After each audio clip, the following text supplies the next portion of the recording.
సోదరులు నాగరాజు గారు, ఈవో ప్రభాకర్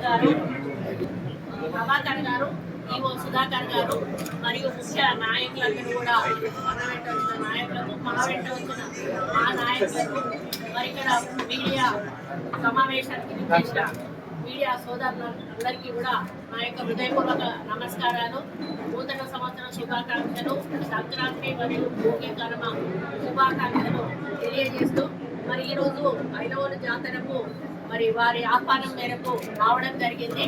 మరి ఐనవోలు అనేది హన్మకొండ మండలంలో మరి వేసినటువంటి మల్లికార్జున స్వామి ఆలయం. ఇది అత్యంత ప్రాచీనమైనది మరియు శక్తివంతమైన దైవ క్షేత్రాలలో ఇది ఒకటి. ఈ ఆలయాన్ని భక్తులు ఎంతో మరి భక్తితో ఐలోని మల్లన్నాన్ని పిలుచుకుంటారు. ఈ ఆలయ చరిత్ర చెప్తే మరి ఈ ఆలయం 11వ శతాబ్దానికి చెందినటువంటి ఆలయము.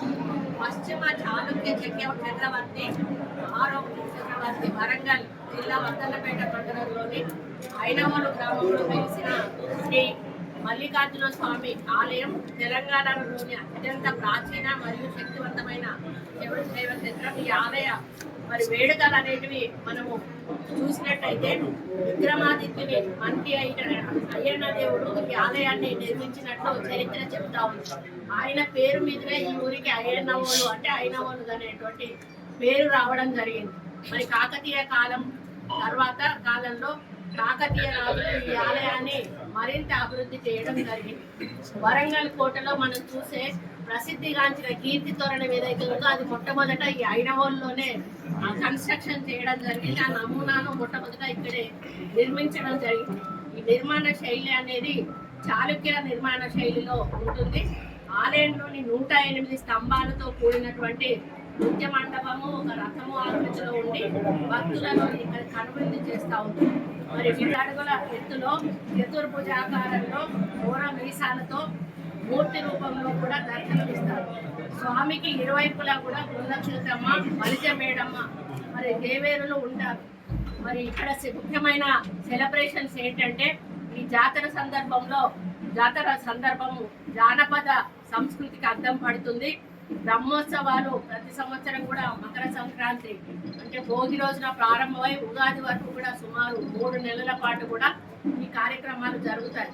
దీంట్లో ముఖ్యంగా పట్నాలు వేయడం, కుర్మ పూజారులు, ఒగ్గు పూజారులు మరి రంగురంగుల పొడులతో ఆలయ ప్రాంగణంలో రంగుల పట్నాలు వేస్తారు. మరి దీనిని స్వామివారి కళ్యాణంగా కూడా భావిస్తారు. పెద్దపట్నం అనేది జాతర ముగింపు దశలో సుమారు 40 అడుగుల పొడవుతో వేసే పెద్దపట్నం ఇక్కడ ప్రధాన ఆకర్షణ. వేల మంది సంఖ్య భక్తులతో ఈ పట్టణాన్ని దాటుతూ మొక్కులు లాస్ట్ రోజు ఏంటంటే వేలాది మంది ఆ పట్టణాన్ని దాటి మొక్కులు చెల్లించుకుంటారు. అది చివరి రోజు అన్నట్టు ఈ యొక్క జాతరకి ముఖ్యంగా బోనాలు కూడా సమర్పించుకుంటారు భక్తులు. కుండల్లో వండినటువంటి బోనం స్వామివారికి నైవేద్యంగా.